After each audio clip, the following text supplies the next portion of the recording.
चारू मुजुमदार हा पक्का माओवादी होता. सशस्त्र क्रांतीतून राज्य सत्ता बदलता येते यावर त्याचा ठाम विश्वास होता. त्यासाठी त्याने पश्चिम बंगालमधील नक्षलबारी या गावची एक प्रयोगशाळा म्हणून उपयोग करून घेतला. माओवाद हा काही भारतीय विचार नव्हता, हा संपूर्णपणे परकीय विचार होता. त्यामुळे भारतीयांच्या मनामध्ये माओवादाचा विचार पसरवणं कठीण आहे हे चारू मुजुमदारने बरोबर ओळखलं होतं. आणि म्हणून नक्षलबारी या भारतीय जमिनीशी जुडलेल्या गावाच्या नावावरून जर एक जाळं तयार करण्यात आलं तर त्यात सर्वसामान्य भारतीय सहज फसतील असाही त्याने विचार केला. माओवादाचे देशी रूप म्हणून नक्षलवाद या स्वरूपात त्याने अतिशय टोकाच्या डाव्या विचारांचा प्रचार करण्यासाठी कम्युनिस्ट पार्टी ऑफ इंडिया, मार्क्सवादी लेनिनवादी या पक्षाची स्थापना केली. माओवादाला नक्षलवाद म्हणणं हा एका मोठ्या धूर्त खेळीचा भाग होता. यात बंगालमधली भोळी भाबडी जनता सहज फसत गेली व हा म्हणता भारताच्या फाळणीने होरपळलेल्या, दारिद्र्यामध्ये पिचलेल्या व विकासापासून कोसो दूर असलेल्या पण तितक्याच स्वाभिमानी, हुशार व मेहनती बंगाली तरुणांना नक्षलवादाची भुरळ पडली.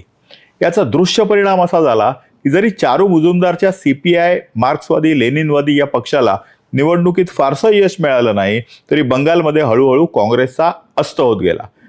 काँग्रेसची जागा कम्युनिस्टांनी घेतली. 1972 साली विधानसभेच्या निवडणुकीमध्ये काँग्रेसने शेवटचा विजय मिळवला व सिद्धार्थ शंकर रे हे काँग्रेसचे मुख्यमंत्री झाले. त्याच्यानंतर काँग्रेसने विजयाचा गुलाल कधी उधळलाच नाही. 1977 साली सर्वप्रथम मार्क्सवादी कम्युनिस्ट पक्षाचे ज्योती बसू हे मुख्यमंत्री म्हणून बहुमताने निवडून आले आणि ते कम्युनिस्टांचे राज्य 2011 पर्यंत कायम राहिलं. 1977 ते 2011 पश्चिम बंगालच्या शेजारीच असलेल्या त्रिपुरा या छोट्याशा आदिवासी बहुल राज्यावर देखील याचा परिणाम झाला. त्रिपुरामध्ये बहुसंख्य बंगाली लोक तिकडे वस्ती करून होती. दळणवळणाची साधनं नसलेल्या व केंद्रातील काँग्रेस सरकारने सदैव उपेक्षित ठेवलेल्या त्रिपुरा राज्यातील जनतेने देखील काँग्रेसकडे पाठ फिरवली व कम्युनिस्टांना साथ दिली.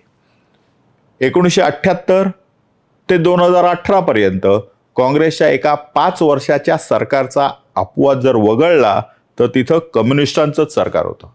माओच्या नेतृत्वाखाली चीनमध्ये झालेल्या राजकीय सत्तांतरामध्ये लाखो चीनी नागरिकांची कत्तल करण्यात आली. संपत्तीचा मोठ्या प्रमाणात विध्वंस झाला.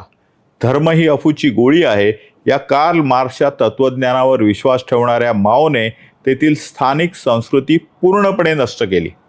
अनेक बौद्ध धर्माची मंदिरं, मठ, धर्मशाळा व स्तूपांवर हल्ला करून ते जमीनदोस्त करण्यात आले. बौद्ध धर्माच्या आणि संस्कृतीच्या संदर्भातील सर्व मूर्त्या तोडण्यात आल्या, ग्रंथालय जाळण्यात आली व ज्या देशाला हजारो वर्षाची प्राचीन परंपरा आहे त्या देशातील जित्या जागत्या माणसांचे यंत्रमानवांमध्ये रूपांतर करण्यात आलं.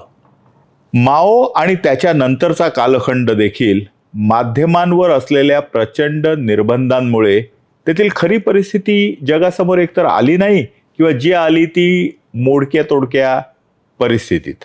सांस्कृतिकदृष्ट्या बेचिराग झालेल्या चीनचे तेथील कम्युनिस्ट सरकारने मात्र अतिशय उदात्त चित्रण करून ठेवले व तेच चित्रण जगभर प्रसारित केले.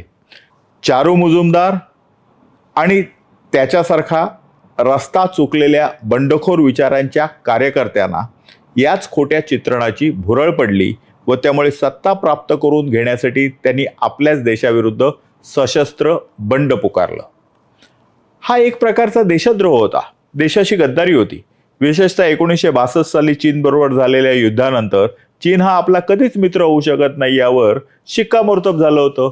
अशावेळी चीन आणि चीनच्या राजसत्तेबरोबर चीनी विचारांवर श्रद्धा ठेवून त्यांच्याबरोबर मैत्री करणं हे अतिशय घातक होतं आणि नेमकी हीच चूक भारतातील डाव्या विचारसरणीच्या मंडळींनी केली.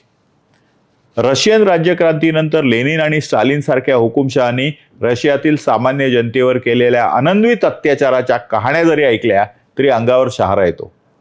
परंतु आंतरराष्ट्रीय राजकारणात आपल्या दुसऱ्या शत्रूला म्हणजे पाकिस्तानला अमेरिका सातत्याने मदत करत होती.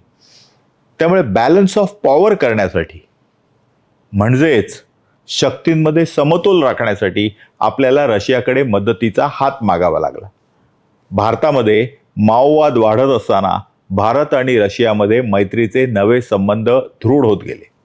रशियामध्ये देखील कम्युनिस्ट सरकार असल्यामुळे त्या सरकारला भारतातील कम्युनिस्ट पक्षांबद्दल आणि कम्युनिस्ट नेत्यांबद्दल आत्मीयता वाटणं स्वाभाविक होतं.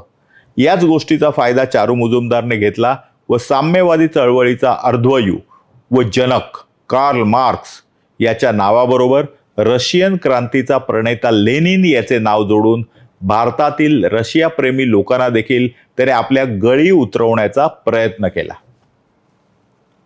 तत्कालीन परिस्थितीमध्ये आणि विशेषतः चीन जेव्हा आपला दुश्मन म्हणून आपल्यासमोर उभा आहे, अशा वेळी माओचं नाव आपल्या पक्षाशी जोडणं हे फायद्याचं होणार नाही हे जाणून आणि रशियाबरोबर आपले चांगले संबंध आहेत हे लक्षात ठेवून चारू मुजुमदारने कार्ल मार्क्स बरोबर माओला न लावता कार्ल मार्क्स बरोबर लेनिनचं नाव वापरून माओवादी विचार पसरवण्यासाठी अतिशय विचारपूर्वक आपल्या पक्षाचं नाव कम्युनिस्ट पार्टी ऑफ इंडिया मार्क्सवादी लेनिनवादी असं ठेवलं.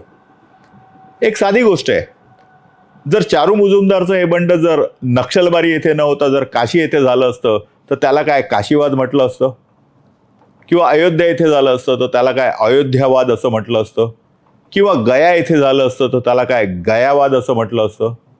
या सर्व प्रश्नांची उत्तरं नाही अशीच आहेत, कारण ही सर्व शहरं धार्मिक दृष्ट्या हिंदूंच्या श्रद्धेची आहेत. त्यामुळे फारसा गाजावाजा नसलेलं, फारसं माहीत नसलेलं असं नक्षलबारी नावाचं गाव व त्यावरून आपल्या विचारसरणीला नक्षलवारी म्हणणं हे चारू मुजुमदारला अधिक परवडणारं होतं. थोडक्यात काय, ते एका अस्सल नक्षलवाद या भारतीय नावाच्या आवरणाखाली आपले शत्रू राष्ट्र चीनला अभिप्रेत असलेला माओवाद त्याने लोकांच्या गळी उतरवण्याचा प्रयत्न केला. नक्षलवाद आणि माओवाद या एकाच नाण्याच्या दोन बाजू असून खरं पाहता टोकाच्या डाव्या विचारसरणीचे प्रतिनिधित्व करणारा माओवाद हाच आजचा भारताचा एक मोठा शत्रू आहे. भारताच्या संस्कृतीला, परंपरेला तो धोका तर आहेच, पण या देशाच्या अखंडतेला व सार्वभौमत्वाला आव्हान देणारा वरकरणी नक्षलवाद नावाचा भारतीय मुखवटा असलेला एक चीनी चेहरा आहे.